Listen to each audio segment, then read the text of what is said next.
Hi hello welcome back to my channel RG tailoring ಕ್ಲಾಸಿಗೆ ಸ್ವಾಗತ. Friends, ನಾನಿವತ್ತು tailoring class ಮಾಡಿಕೊಂಡು ಮನೆಯಲ್ಲೂ ಸ್ಟಿಚ್ ಮಾಡಿಕೊಂಡು ಯಾವ ರೀತಿ ಕೆಲಸಗಳನ್ನು ಮಾಡ್ಕೊಳ್ತೀನಿ ಅಂತ ಹೇಳ್ಬಿಟ್ಟು ವಿಡಿಯೋ ಮಾಡ್ತಾ ಇದ್ದೀನಿ. ಇದೊಂದು ರೀತಿ ವ್ಲಾಗ್ ಥರ ಇರುತ್ತೆ. ಎಲ್ರಿಗೂ ಹೇಗೆ ಅನ್ನಿಸ್ತು ಅಂತ ಹೇಳ್ಬಿಟ್ಟು ಕಮೆಂಟ್ ಮಾಡಿ. ನೋಡಿ ಫ್ರೆಂಡ್ಸ್, ಇದು ಸ್ಟಿಚ್ ಮಾಡಿರೋ ಬ್ಲೌಸು. ನಾನಿವತ್ತು ಪ್ರತಿದಿನ ನನ್ನ ದಿನಚರಿ ಹೇಗಿರುತ್ತೆ ಅಂತ ಹೇಳ್ಬಿಟ್ಟು ಇವತ್ತಿನ ವಿಡಿಯೋದಲ್ಲಿ ಹೇಳ್ತೀನಿ. ಫ್ರೆಂಡ್ಸ್, ಈ ಬ್ಲೌಸು ಸ್ಟಿಚ್ ಮಾಡಿರೋದು ಹೇಗಾಗಿದೆ ಅಂತ ಹೇಳ್ಬಿಟ್ಟು ಕಮೆಂಟ್ ಮಾಡಿ. ನೋಡಿ ಫ್ರೆಂಡ್ಸ್, ಈಗ ನಾನು ಬೆಳಗ್ಗೆನಿಂದ ಸಂಜೆವರೆಗೂ ನನ್ನ ಟೈಲರಿಂಗ್ ಕ್ಲಾಸು ಮತ್ತು ನನ್ನ ಸ್ಟಿಚ್ಚಿಂಗ್ ಯಾವ ರೀತಿ ಇರುತ್ತೆ ಅಂತ ಹೇಳ್ಬಿಟ್ಟು ಈ ವಿಡಿಯೋದಲ್ಲಿ ಫುಲ್ ಹೇಳಿದ್ದೀನಿ. ಈ ವಿಡಿಯೋ ಒಂದು ಮೋಟಿವೇಶನ್ ವಿಡಿಯೋ ಆಗಿರ್ಬೋದು, ಯಾಕಂದರೆ ಈಗ ತುಂಬ ಮಳೆಗಾಲ. ಈ ಮಳೆಗಾಲದಲ್ಲಿ ಯಾರು ಸ್ಟಿಚ್ ಮಾಡೋದು ಅಂತ ಹೇಳ್ಬಿಟ್ಟು ಎಷ್ಟೋ ಜನ ಸುಮ್ಮನೆ ಇರ್ತಾರೆ. ಆದರೆ ಒಂದು ನಿಮಿಷನೂ ಟೈಮ್ ವೇಸ್ಟ್ ಮಾಡದೆ ನಾವು ಕೆಲಸ ಹೇಗೆ ಮಾಡೋದು ಅಂತ ಹೇಳ್ಬಿಟ್ಟು ನಾನು ಇವತ್ತಿನ ಈ ವ್ಲಾಗ್ ವಿಡಿಯೋದಲ್ಲಿ ಹೇಳ್ತೀನಿ. ಫ್ರೆಂಡ್ಸ್, ನಾನು 6 ಗಂಟೆಗೆ ಎದ್ದೆ, ಆದರೆ ವಾಶ್ ಎಲ್ಲ ಆಗಿಬರೋತ್ತಿಗೆ 6:25 ಆಯಿತು. ನೋಡಿ, ಫಸ್ಟ್ ನಾನು ಬಿಸಿ ನೀರು ಕುಡಿದ್ಬಿಟ್ಟು ಬಂದು ಟೈಲರಿಂಗ್ ರೂಮನ್ನೇ ಕ್ಲೀನ್ ಮಾಡೋದು. ನನಗೆ ಟೈಲರಿಂಗ್ ರೂಮ್ ಕ್ಲೀನಾಗಿರಬೇಕು. ರಾತ್ರಿ ಕೆಲಸ ಮುಗಿದ ತಕ್ಷಣ ಕ್ಲೀನ್ ಮಾಡಬಾರ್ದು ಅಂತ ಹೇಳ್ಬಿಟ್ಟು ಹಾಗೆ ಬಿಟ್ಟು ಹೋಗಿರ್ತೀನಿ. ಬೆಳಗ್ಗೆ ಎದ್ದ ತಕ್ಷಣ ನಾನು ಫಸ್ಟು ವಾಶ್ ಎಲ್ಲ ಆದಮೇಲೆ ಟೈಲರಿಂಗ್ ರೂಮನ್ನ ನೀಟಾಗಿ ನಾನು ಸೆಟ್ ಮಾಡಿದ್ಮೇಲೆ ನನಗೆ ಸಮಾಧಾನ ಆಗೋದು.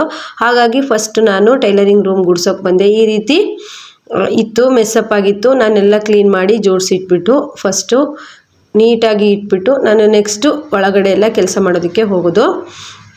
ಫಸ್ಟ್ ಎದ್ದ ತಕ್ಷಣ ಈ ಕೆಲಸ ಮಾಡ್ಕೊಂಡ್ಬಿಡ್ತೀನಿ. ಮತ್ತು ಬೇರೆ ಕೆಲಸ ಮಾಡ್ತಾ ಟೈಲರಿಂಗ್ ರೂಮ್ ಕ್ಲೀನ್ ಮಾಡೋಕ್ಕೆ ಆಗೋದಿಲ್ಲ. ಹಾಗಾಗಿ ಪ್ರತಿದಿನ ನಾನು ಬಟ್ಟೆನೆಲ್ಲ ನೀಟಾಗಿ ಜೋಡಿಸಿಟ್ಟು ನೀಟಾಗಿ ಟೈಲರಿಂಗ್ ರೂಮನ್ನ ಇಡ್ತೀನಿ. ನನಗೆ ಕ್ಲೀನಾಗಿಲ್ಲ ಅಂದರೆ ಕೆಲಸ ಮಾಡೋದಕ್ಕೆ ಅಷ್ಟು ಇಂಟ್ರೆಸ್ಟ್ ಆಗಲ್ಲ.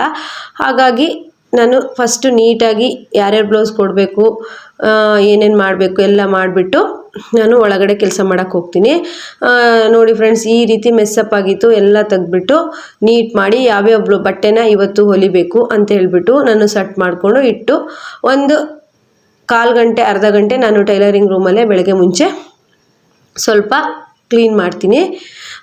ಯಾಕಂದರೆ ಟೈಲರಿಂಗ್ ರೂಮ್ಗೆ ಅಂದರೆ ಕಸ್ಟಮರ್ ಎಷ್ಟೊತ್ತಿಗೆ ಬರ್ತಾರೆ ಅಂತ ಗೊತ್ತಿಲ್ಲ. ಹಾಗಾಗಿ ನಾವು ಟೈಲರಿಂಗ್ ರೂಮ್ ಕ್ಲೀನಾಗಿ ಮಾಡಿ ಮತ್ತು ಮಿಷನ್ನೆಲ್ಲ ಕ್ಲೀನಾಗಿ ಒರೆಸಿಟ್ರೆ ಏನಾದರೂ ಕಸ್ಟಮರು ಒಂದೊಂದ್ಸಲಿ 8 ಗಂಟೆಗೆ ಬರ್ತಾರೆ, 9 ಗಂಟೆಗೆ ಬರ್ತಾರೆ. ಹಾಗಾಗಿ ನಾನು ಫಸ್ಟು ನನ್ನ ಬೆಳಗ್ಗಿನ ಕೆಲಸ ಏನು ಅಂತಂದರೆ ಟೈಲರಿಂಗ್ ರೂಮನ್ನ ಕ್ಲೀನ್ ಮಾಡಿ ಇಟ್ಕೊಳ್ಳೋದು. ನಮ್ಮ ಟೈಲರಿಂಗ್ ರೂಮ್ ಅಂದರೆ ಸ್ವಲ್ಪ ಚಿಕ್ಕದಾಗಿದೆ ಫ್ರೆಂಡ್ಸ್, ಆದರೂ ನನಗೆ ಅದೇ ಇಷ್ಟ. ನಂಗೆ ಅಲ್ಲಿ ಕುತ್ಕೊಂಡು ಸ್ಟಿಚ್ ಮಾಡ್ತಾಯಿದ್ರೆ ಏನೋ ಒಂಥರ ಖುಷಿ ಆಗುತ್ತೆ. ಸಾಕು ನಮಗೆ ಟೈಲರಿಂಗ್ ಮಾಡೋದಕ್ಕೆ ತುಂಬ ಚೆನ್ನಾಗಿದೆ. ನೋಡಿ, ಫಸ್ಟ್ ಈ ರೀತಿ ಎಲ್ಲ ನೀಟಾಗಿ ಇಟ್ಕೊಂಡು ನಾನು ಕ್ಲೀನ್ ಮಾಡಿ ಗುಡಿಸ್ಕೊಳ್ತೀನಿ. ನಾನು ಟೈಲರಿಂಗ್ ಕಲ್ತಾಗಿಂದ ತುಂಬ ಜಾಗ ಚೇಂಜ್ ಮಾಡಿದ್ದೀನಿ. ಅಂದರೆ ನಾವು ಇರೋದು ಬಾಡಿಗೆ ಮನೆ ಆಗಿರೋದ್ರಿಂದ ನಾವು ಆನಂದಪುರದಲ್ಲೇ ಮನೆನ ಚೇಂಜ್ ಮಾಡಿದ್ದೀವಿ. ಬಿಟ್ಟರೆ ಊರಿಂದ ಊರಿಗೆ ಹೋಗಿಲ್ಲ, ಆನಂದಪುರದಲ್ಲೇ ಇದ್ದೀನಿ. ಯಾಕಂದರೆ ಕಸ್ಟಮರ್ ಹೋಗ್ಬಿಡ್ತಾರೆ ನಾವು ಊರು ಚೇಂಜ್ ಮಾಡಿದ್ರೆ. ನೋಡಿ ಫ್ರೆಂಡ್ಸ್, ಟೈಲರಿಂಗ್ ರೂಮ್ ನೀಟಾಗಿ ಮಾಡಿಟ್ಟೆ. ಆದರೆ ಟೈಲರಿಂಗ್ ಕೆಲಸ ಅಂದರೆ ತುಂಬ ಬಟ್ಟೆ ಇರುತ್ತಲ್ವ, ನಾವು ಒಂದು ಲೆವೆಲಿಗೆ ಕ್ಲೀನ್ ಮಾಡ್ಬೋದು. ಈ ರೀತಿ ಆಗಿತ್ತು. ಒಬ್ಬಳು ಹುಡುಗಿ ಬಟ್ಟೆ ಹೊಲಿಯೋಕ್ಕೆ ಬರ್ತಾಳೆ. ಅವಳು 9 ಗಂಟೆಗೆ ಬರ್ತಾಳೆ. ಅವಳು ಬರೋ ಅಷ್ಟೊತ್ತಿಗೆ ಟೈಲರಿಂಗ್ ರೂಮ್ನ ನಾನು ನೀಟಾಗಿ ರೆಡಿ ಮಾಡಿದ್ದೆ. ಇವಾಗ ನಾನು ಒಳಗಡೆ ಕೆಲಸ ಮಾಡೋದಕ್ಕೆ ಅಂತ ಹೇಳಿ ಬಂದೆ. ಒಳಗಡೆ ಎಲ್ಲ ಕಸ ಹೊಡೆದು ಇನ್ನು ಒರೆಸಿ ಪಾತ್ರೆ ಮತ್ತು ಬಟ್ಟೆ ತಿಂಡಿ ಅಡುಗೆ ಅಂತ ಹೇಳ್ಬಿಟ್ಟು ನಾನು 10:30ಗೆ ಟೈಲರಿಂಗ್ ಕ್ಲಾಸ್ ಮಾಡೋದಕ್ಕೆ ಹೋಗಬೇಕು. ಅಷ್ಟರ ಒಳಗಡೆ ನಂದಿಷ್ಟು ಕೆಲಸನೂ ಮುಗಿಬೇಕು. ನಾನೀಗ ಟೈಲರಿಂಗ್ ರೂಮ್ ಕ್ಲೀನ್ ಮಾಡಿ ಬಂದ್ರ ಮೇಲೆ ನನಗೆ ಮನೆ ಒಳಗಡೆ ಕೆಲಸ ತುಂಬ ಇರುತ್ತೆ. ಅದನ್ನು ಮಾಡಿಕೊಂಡು 10:30ಗೆ ಟೈಲರಿಂಗ್ ಕ್ಲಾಸಿಗೆ ಹೋಗ್ತೀನಿ. ನೆಕ್ಸ್ಟು ಸಂಜೆ ಬಂದುಬಿಟ್ಟೆ ನಾನು ಬಟ್ಟೆ ಹೊಲಿಯೋದು. ಈಗ ಬೆಳಗ್ಗೆ ನಮ್ಮ ಮನೆ ಹತ್ರ ಲಕ್ಷ್ಮಿ ಅನ್ನೋ ದನ ಬಂದಿತ್ತು, ಅದಕ್ಕೆ ಸ್ವಲ್ಪ ಅನ್ನ ಇತ್ತು, ಕೊಟ್ಟಿದ್ದೆ. ನೋಡಿ, ಮಾರಿಕಾಂಬ ದೇವಸ್ಥಾನ, ನಮ್ಮನೆ ಎದುರುಗಡೆನೆ ಮಾರಿಕಾಂಬ ದೇವಸ್ಥಾನ ಸಹ ಇದೆ.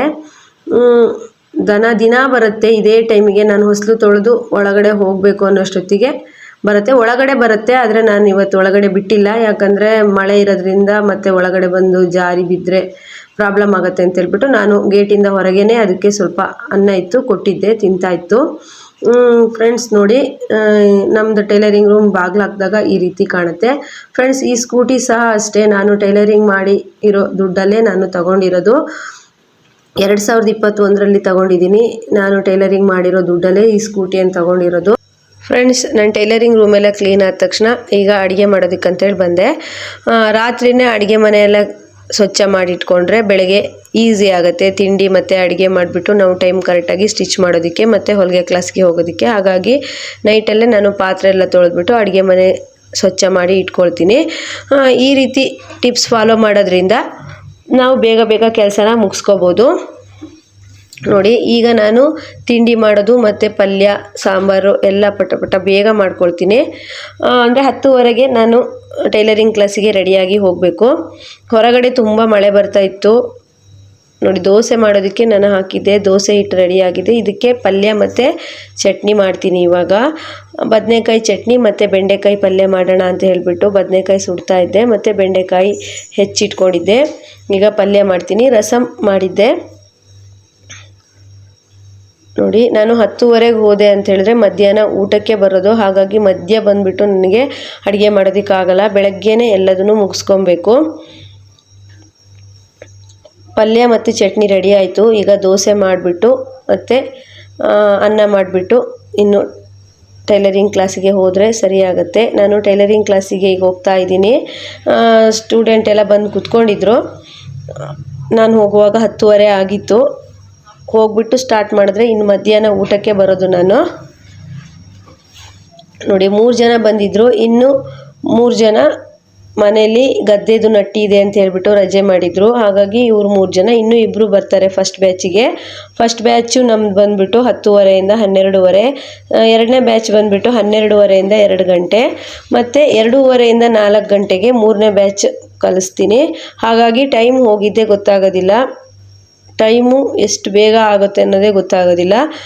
ನೋಡಿ, ಇವರೆಲ್ಲ ಫಸ್ಟ್ ಬ್ಯಾಚರು ಇನ್ನೂ 3 ಜನ ಇವತ್ತು ಬಂದಿರಲಿಲ್ಲ. ತುಂಬ ಮಳೆ ಮತ್ತು ಅವ್ರ ಮನೆಯಲ್ಲಿ ಕೆಲಸ ಇತ್ತು ಅಂತ ಹೇಳ್ಬಿಟ್ಟು ಎಲ್ಲ ಸ್ಟಿಚ್ ಮಾಡ್ತಾಯಿದ್ದಾರೆ. ನಮ್ಮ ಕ್ಲಾಸ್ಗೆ ಬಂದು 1 ತಿಂಗಳಲ್ಲೇ ಬ್ಲೌಸನ್ನು ಸ್ಟಿಚ್ ಮಾಡೋದು ಕಲಿತಾರೆ. ಅಷ್ಟು ಚೆನ್ನಾಗಿ ನಾನು ಬ್ಲೌಸ್ ಸ್ಟಿಚಿಂಗು ಮತ್ತು ಕಟ್ಟಿಂಗನ್ನು ಹೇಳ್ಕೊಡ್ತೀನಿ. ಬಂದು 1.5 ತಿಂಗಳಿಗೇ 6ರಿಂದ 7 ಬ್ಲೌಸನ್ನು ಕಟ್ ಮಾಡಿ ಸ್ಟಿಚ್ ಮಾಡ್ತಾಯಿದ್ದಾರೆ. ಅಂದರೆ ಧೈರ್ಯವಾಗಿ ಅವರಿಗೇನೆ ಕಟ್ಟಿಂಗ್ ಮಾಡಿ ಸ್ಟಿಚಿಂಗ್ ಮಾಡೋದನ್ನು ನಾನು ಹೇಳ್ಕೊಡ್ತೀನಿ. ಯಾಕಂದರೆ ಈಗ ಬರೀ ಸ್ಟಿಚಿಂಗ್ ಕಲಿತ್ರೆ ಕಟ್ಟಿಂಗ್ ಕಷ್ಟ ಆಗುತ್ತೆ, ಕಟ್ಟಿಂಗ್ ಕಲಿತ್ರೆ ಸ್ಟಿಚಿಂಗ್ ಕಷ್ಟ ಆಗುತ್ತೆ. ಎರಡನ್ನೂ ಸಹ ಅವರೇ ಸ್ವಂತ ಮಾಡಬೇಕು ಅಂತೇಳ್ಬಿಟ್ಟು ನಾನು ಕಟ್ಟಿಂಗು ಸ್ಟಿಚಿಂಗು ಹೇಳ್ಕೊಡ್ತೀನಿ. ತುಂಬ ಚೆನ್ನಾಗಿ ಕಲಿತಾ ಇದ್ದಾರೆ. ತುಂಬ ದೂರದಿಂದ ಬಂದು ಕಲಿತಿದ್ದಾರೆ, ಅದೇ ಖುಷಿ. ನಮ್ಮೂರಿಗಿಂತನೂ ಬೇರೆ ಹಳ್ಳಿಯಿಂದ ಬಂದು ಕಲಿತಾ ಇರೋರು ತುಂಬ ಜನ ಇದ್ದಾರೆ. ಹೋಗ್ತಾ 20, ಬರ್ತಾ 20, 40 ರೂಪಾಯಿ ಬಸ್ ಚಾರ್ಜ್ ಹಾಕೊಂಬಂದು ಕಲಿತಾ ಇದ್ದಾರೆ. ಮತ್ತು ಅವ್ರು ಬಂದಿರೋದಕ್ಕೆ ನಾನು ಅಷ್ಟೇ ನೀಟಾಗಿ ಹೇಳ್ಕೊಡ್ಬೇಕು ಅಂತ ಹೇಳ್ಬಿಟ್ಟು ನೀಟಾಗಿ ಹೇಳ್ಕೊಡ್ತಾ ಇದ್ದೀನಿ. ಸಂಜೆ 4 ಗಂಟೆವರೆಗೂ ನಮ್ಮ ಟೈಲರಿಂಗ್ ಕ್ಲಾಸು ಇರುತ್ತೆ. 4 ಗಂಟೆ ಮೇಲೆ ನನ್ನ ಕೆಲಸಗಳಿರ್ತವೆ, ಅದನ್ನೆಲ್ಲ ಮಾಡ್ಕೊಬೇಕಲ್ಲ. ಹಾಗಾಗಿ ಈಗ ಇವರು ಸೆಕೆಂಡ್ ಬ್ಯಾಚವರು. ಫಸ್ಟ್ ಬ್ಯಾಚ್ ಮುಗೀತು. ಸೆಕೆಂಡ್ ಬ್ಯಾಚು ಅಂದರೆ ಫಸ್ಟ್ ಬ್ಯಾಚವ್ರು ಮಿಷನ್ ಖಾಲಿ ಇದ್ದರೆ ಸ್ಟಿಚ್ ಮಾಡ್ಕೊಳ್ತಾ ಇರ್ತಾರೆ, ಇಲ್ಲ ಅಂದರೆ ಮನೆಗೆ ಹೋಗ್ತಾರೆ. ಇವರು 3ನೇ ಬ್ಯಾಚವರು. ಕನಿಷ್ಠ ಅಂದರೆ 3 ಗಂಟೆ ಆಗಿತ್ತು ಟೈಮು. ಊಟ ಮಾಡಿಕೊಂಡೇ ಬರ್ತಾರೆ ಇವರು. 3ನೇ ಬ್ಯಾಚವರು ಬ್ಲೌಸ್ ಕಟ್ಟಿಂಗ್ ಹಾಕ್ತಾಯಿದ್ರು. ಸ್ಟಿಚಿಂಗನ್ನು ಇನ್ನೂ ಮಾಡಿಲ್ಲ, ಬ್ಲೌಸ್ ಕಟ್ಟಿಂಗನ್ನು ಇನ್ನೂ ಕಲಿತಾ ಇದ್ದಾರೆ. ಒಂದು 10 ಜನ ಅಂತೂ ಬ್ಲೌಸನ್ನು ಸ್ಟಿಚ್ ಮಾಡ್ತಾ ಇದ್ದಾರೆ ಬಂದು 1.5 ತಿಂಗಳಲ್ಲೇ. ತುಂಬ ಈಸಿ ಮೆಥಡಲ್ಲಿ ನಾನು ಹೇಳ್ಕೊಡ್ತೀನಿ. ಹಾಗಾಗಿ ನೋಡಿ, ಅವರಿಗೆ ಯಾವ ರೀತಿ ಅಳತೆ ಬ್ಲೌಸ್ ಇಟ್ಟಾದರೂ ಪರವಾಗಿಲ್ಲ, ಇಲ್ಲ ಮೆಜರ್ಮೆಂಟ್ ಹಾಕಿ ಆದರೂ ಪರವಾಗಿಲ್ಲ, ಅವರಿಗೆ ಅರ್ಥ ಆಗೋ ರೀತಿಯಲ್ಲಿ ಹೇಳ್ಕೊಡ್ತೀನಿ. ಬೇಗನೆ ಬ್ಲೌಸ್ ಸ್ಟಿಚಿಂಗ್ ಕಲಿತಾರೆ. ಫಸ್ಟು ಬ್ಲೌಸ್ ಸ್ಟಿಚಿಂಗ್ ಬೇಡ ಅಂದರೆ ಡ್ರೆಸ್ ಎಲ್ಲ ಸ್ಟಿಚ್ ಮಾಡ್ತಾರೆ, ಇಲ್ಲ ಅಂದರೆ ಡೈರೆಕ್ಟಾಗಿ ಬ್ಲೌಸ್ ಸ್ಟಿಚಿಂಗ್ ಅರ್ಥ ಆಗುತ್ತೆ ಅಂದರೆ ಡೈರೆಕ್ಟಾಗಿ ಬ್ಲೌಸ್ ಸ್ಟಿಚಿಂಗಿಗೆ ಹೋಗ್ತಾರೆ. ನಾವು ಅವರು ಯಾವ್ದು ಹೇಳ್ತಾರೋ ಅದನ್ನೇ ಕಲಿಸ್ಕೊಡ್ತೀವಿ. ನಮ್ಮ ಟೈಲರಿಂಗ್ ಕ್ಲಾಸು ಈ ರೀತಿ ಇರುತ್ತೆ ಫ್ರೆಂಡ್ಸ್. ಟೈಮ್ ವೇಸ್ಟ್ ಮಾಡ್ದೇ ಟೈಲರಿಂಗ್ ಕಲೀರಿ. ನೋಡಿ, ಟೈಲರಿಂಗ್ ಕ್ಲಾಸ್ ಮುಗೀತು, 4 ಗಂಟೆ ಆಯಿತು. ಎಲ್ಲ ಹೋಗ್ತಾ ಇದ್ದಾರೆ. ನಾನು ಅವ್ರು ಹೋದ್ರ ಮೇಲೆ ಕಸ ಹೊಡೆದ್ಬಿಟ್ಟು ಟೈಲರಿಂಗ್ ರೂಮನ್ನೆಲ್ಲ ಕ್ಲೀನ್ ಮಾಡಿ ಮುಚ್ಚಿಬಿಟ್ಟು ಮನೆಗೆ ಬರ್ತೀನಿ. ಮನೆಯಿಂದ ಸ್ವಲ್ಪ ದೂರದಲ್ಲಿ ಟೈಲರಿಂಗ್ ಕ್ಲಾಸ್ ಇದೆ. ಫ್ರೆಂಡ್ಸ್, ಯಾರೆಲ್ಲ ಟೈಲರಿಂಗ್ ಕಲ್ತಿದ್ದೀರಾ, ಸ್ವಲ್ಪ ಕಲ್ತಿದ್ದೀರಾ, ಟೈಮ್ ವೇಸ್ಟ್ ಮಾಡ್ದೇ ಟೈಲರಿಂಗ್ ಮಾಡಿ, ಮನೆಯಲ್ಲೇ ಮಿಷನ್ ಇದ್ದರೆ ನೀವು ಮನೆಯಲ್ಲೇ ಸ್ಟಿಚ್ ಮಾಡಿ. ಕನಿಷ್ಠ ಪಕ್ಷ ನಿಮ್ಮ ಬ್ಲೌಸನ್ನಾದರೂ ಸ್ಟಿಚ್ ಮಾಡಿಕೊಂಡ್ರೆ ಎಷ್ಟೋ ದುಡ್ಡನ್ನು ಉಳಿಸ್ಬೋದು. ಮತ್ತು ನೀವು ಬೇರೆಯವರಿಗೆ ಸ್ಟಿಚ್ ಮಾಡಿಕೊಟ್ರೆ ಅರ್ನಿಂಗ್ಸನ್ನು ಮಾಡ್ಬೋದು. ಫ್ರೆಂಡ್ಸ್, ನಾನು ನನ್ನ ದುಡ್ಡಲ್ಲಿ ಜಾಕ್ ಮಿಷನ್ ತೊಗೊಂಡಿದ್ದೀನಿ, ಓರ್ಲಾಕ್ ಮಿಷನ್ ತೊಗೊಂಡಿದ್ದೀನಿ, ಮತ್ತು ಹೈ ಸ್ಪೀಡ್ ಮಿಷನ್ ತೊಗೊಂಡಿದ್ದೀನಿ, ಆಮೇಲೆ ಎಂಬ್ರಾಯ್ಡ್ರಿ ಮಿಷನ್ ತೊಗೊಂಡಿದ್ದೀನಿ, ಮತ್ತು ಟೈಲರಿಂಗ್ ಕ್ಲಾಸಿಗೂ ಸಹ 3ರಿಂದ 4 ಮಿಷನ್ ತೊಗೊಂಡಿದ್ದೀನಿ. ಹಾಗೆ ನಮ್ಮ ಸ್ವಂತ ದುಡಿಮೆ ಇದ್ದರೆ ಸ್ವಲ್ಪ ಧೈರ್ಯ ಇರುತ್ತೆ ಹೆಣ್ಮಕ್ಳಿಗೆ. ನಾವು ದುಡಿತಿದ್ದೀವಿ ಅಂದರೆ ಸ್ವಲ್ಪ ಧೈರ್ಯ ಇರುತ್ತೆ. ಯಾಕಂದರೆ ಅದನ್ನೆಲ್ಲ ನಾನು ಸಹ ಅನುಭವಿಸಿದ್ದೀನಿ. ಯಾಕಂದರೆ ನಮ್ಮ ಹತ್ರ ದುಡ್ಡಿಲ್ಲ ಅಂದರೆ ನಾವು ಯಾವುದಕ್ಕೂ ಮುಂದೆ ಹೋಗೋದಕ್ಕೆ ಯೋಚನೆ ಮಾಡ್ತೀವಿ. ಹಾಗಾಗಿ ಸ್ವಲ್ಪನಾದರೂ ನಮ್ಮ ಅರ್ನಿಂಗ್ಸ್ ಇರಬೇಕು. ಹಾಗಾಗಿ ನಿಮಗೇನಾದರೂ ಟೈಲರಿಂಗ್ ಸ್ವಲ್ಪ ಬರ್ತಿದೆ ಅಂತಂದರೆ ನಮ್ಮ RG ಟೈಲರಿಂಗ್ ಕ್ಲಾಸ್ ವಿಡಿಯೋನ ನೋಡಿಬಿಟ್ಟು ಕಲೀರಿ. ಮತ್ತು ಏನಾದರೂ ಕನ್ಫ್ಯೂಸ್ ಇದ್ದರೆ ನನಗೆ ಕಮೆಂಟ್ ಮಾಡಿ. ತುಂಬ ದೂರದಿಂದ ಇದ್ದವರಿಗೂ ಸಹ ನಾನು ಕಮೆಂಟಿಂದ ರಿಪ್ಲೈ ಕೊಡ್ತೀನಿ. ಆದರೆ ಕಮೆಂಟ್ ಹಾಕುವಾಗ ಸ್ವಲ್ಪ ಅರ್ಥ ಆಗೋ ರೀತಿಯಲ್ಲಿ ಹಾಕಿ. ಯಾಕಂದರೆ ಕೆಲವೊಂದು ಕಮೆಂಟ್ ನನಗೆ ಅರ್ಥ ಆಗಲ್ಲ, ಅದಕ್ಕೆ ರಿಪ್ಲೈ ಮಾಡೋದಕ್ಕೂ ಕಷ್ಟ ಆಗುತ್ತೆ.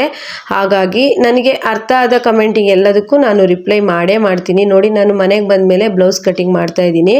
ಟೈಲರಿಂಗ್ ಅಂದರೆ ನನ್ನ ಬಟ್ಟೆ ಸ್ಟಿಚ್ ಮಾಡ್ಕೊಡೋದಕ್ಕೆ ಒಬ್ಳು ಹುಡುಗಿ ಬರ್ತಾಳೆ.